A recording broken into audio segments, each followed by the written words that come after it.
Myles Garrett, man. April 10th, it was reported that Myles Garrett did not show up for phase one of the Cleveland Browns offseason program. Reports are it was expected. He's done it in the past, but it's going to reportedly cost him about $1 million of his base salary. There's apparently a clause in his contract that states he must participate in 84.375% of all offseason workout sessions. That's a strange percentage. Garrett seems willing to sacrifice the money to maintain his routine, but his absence is only fueling the speculation about him being traded this offseason. Also, a contract tweak was made with respect to his bonuses that would make it easier to move him. That is supposedly what sparked the latest round of trade rumors. So with all of the rumors coupled with Myles not showing up for the first phase of offseason workouts, is the Myles Garrett situation something to watch? What say the people's champ? For some reason, I get Browns news. This is why I brought this up. I'm like, for some reason, I'm subscribed to heavy on Browns. I think it's for the Shador commentary. Yeah, I mean, you know, it's Cleveland, so I mean, you can keep your eye on it if you want to. Right. You know, some people like looking at 12-car pileup. Some people like to keep their eye on the road and keep moving. I mean, this could be something to watch, but I'm not sure that teams have the appetite for these high-priced edge rushers that they once did. I mean, I'm not going to say that one man's commentary moved the needle on said topic. You see what I did there. Yeah, there you go. But I have noticed that the edge rusher contracts have scaled down considerably since a certain clip made the rounds on certain platforms. That's all I'm going to say about that. True. The Detroit Lions draft development. So we're now just over a week away from the start of the NFL draft. Round one starts on Thursday, April 23rd. I looked at 4 mock drafts. All of them have the Lions drafting an offensive lineman with the 17th pick in the first round.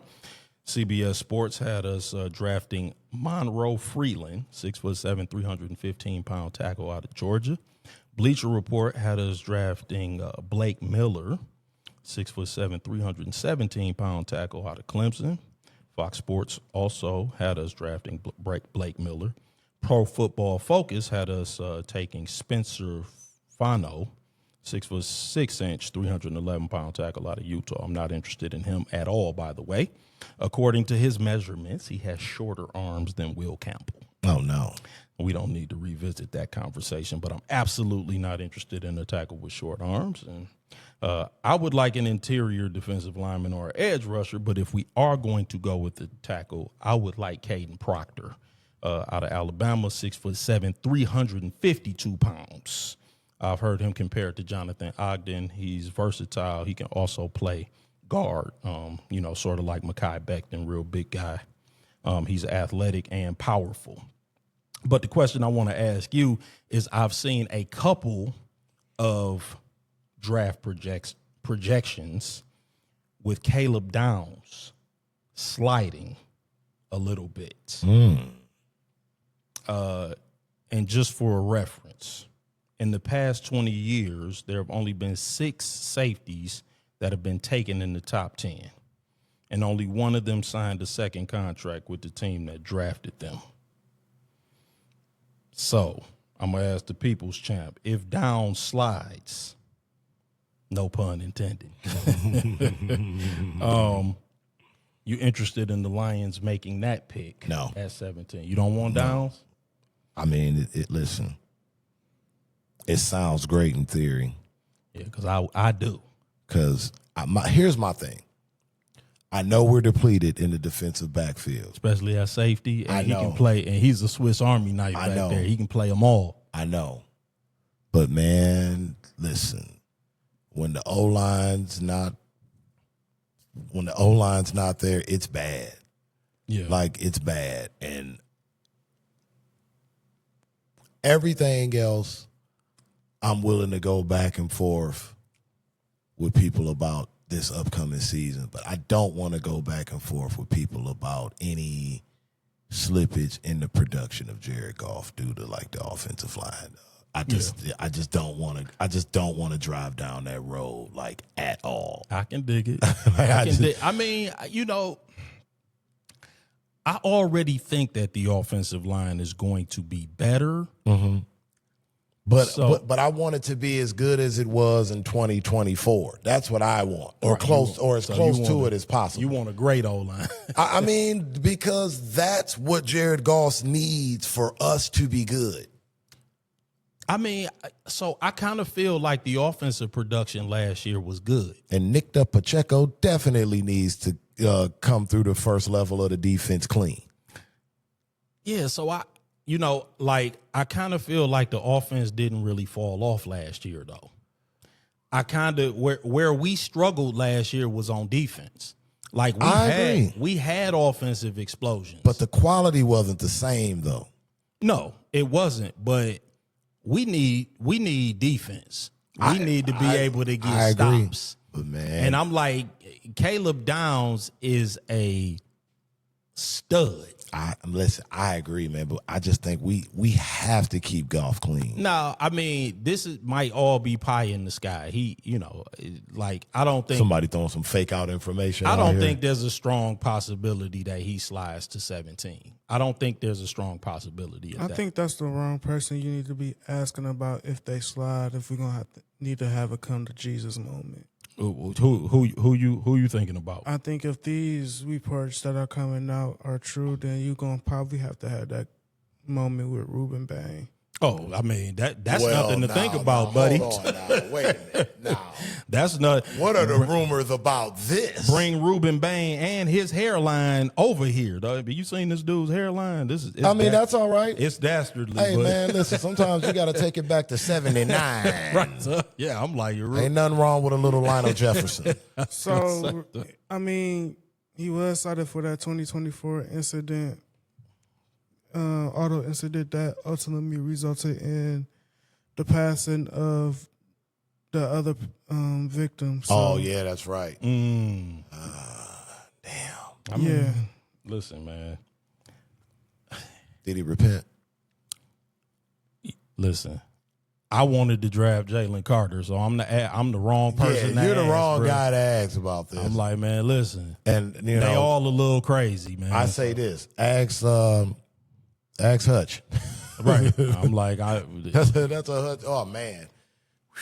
But I think I think that's a question that how far do you think he's going to fall, nephew? I don't know, but I think that's a question you have to ask yourself because, and I hate to put somebody else's situation onto somebody else, but you take that and then you also remember earlier in the year the whole James Pierce Jr. situation. Mm-hmm. It's just like, yeah, of course, yeah. Defensive linemen are 9 times out of 10, they got some crazy in them. Yep. But it's just, how comfortable are you with bringing that energy, that potential energy into the building? I mean, listen, I'm always like, man, it's not the good guy. This ain't the Boy Scouts. I want to know if he can play football. Rueben Bain is a monster of a talent. So I'm here for it. I mean, I tend to be a little bit less introspective about that type of thing. You know what I'm saying? Like, we passed on Randy Moss because of that was nonsense. Stupidity. No, that was stupidity. No, but that was because of his character, and he got arrested and all that. Weed. Yeah, this is what I'm saying, bro. Man, listen, I'm not. I'm not Terry Fair. God bless Terry Fair. I know. I'm not. You just had to do that.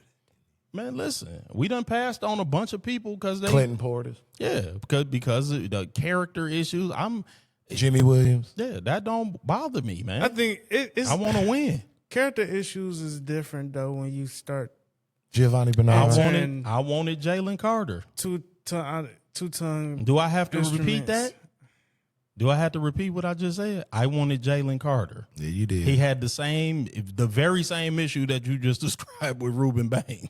Jalen Carter, I think, caught more bodies. Yeah, right. That's what I'm saying. I'm like, listen, man. God rest the dead, by the way. Yeah, I'm not making a little bit more funky. And I'm not making light of bad behavior. So please don't misunderstand what I'm saying. I'm not saying that anybody that does anything wrong should pay for it. But what I'm saying is that, if he doesn't get locked up and he's available for work, give him a job. Yeah, right. And if he got to, handle that, things got to be handled. He got to be on probation. You know what I'm saying? Like, I'm like that. Those are separate issues. Shout out KCP when he was hooping with the tether on. I'm like, if people gotta handle, their personal lives, they gotta handle their personal lives. I tend to be a little bit more compartmentalized when you're talking about somebody's ability to do a particular job. We need them to do a job, like that, because I never really bought into that, here at such and such, we're a family. No, we ain't a family, bro. I work here and you hire me to do a job because I have a certain skill set, and that's okay. I'm like, that doesn't mean that we can't be soon cordial. As it's cheaper to hire somebody else than to keep you. Mess up one time, you gone. All that. And I'm like, and that's okay. I'm like, I understand the nature of business. As long as you understand it, you'll be okay with it. That's that part. I'm like, I understand the nature of business. Here at so-and-so, we ain't a family. We're not a family. We not. I get a paycheck. And you're not going to give me $100 more if I need $100 worth of groceries. And you're not going to pay me between paydays if I need gas. And that's okay, because that's what a family would do. Right, family gonna look out when things are tight. Yeah, y'all ain't here for that. Y'all here to get work out of me, and I'm here to get a paycheck. And that's okay. This is a transactional relationship. This is not a family. I'm not in a transactional relationship with my mother. That's family. But I digress. So yeah, I tend to be a little bit less hung up, but I know that the Lions, we've always been that way. We always been like, well, this guy's got character issues, and well, he didn't interview well. And I'm like, man, can he rush the passer? Can he get us 12 and a half sacks next year? Bring him in. I don't care. Man, listen, bring him in. Get him here. We'll work the rest of it out later, man. We'll send him to group therapy. We'll provide him the village he needs. Exactly. Yeah, we'll get him a babysitter like Jerry Jones did with Dez Bryant. Oh God. We'll pay somebody to follow him around, whatever. I mean, but yeah, no. Listen. If he's available at 17 and they don't draft him, man, I might tune the Lions out. I might have to get me a mistress team. Oh. Because that'll be that would be a bit ridiculous. Yep. But man, that's all I got, man.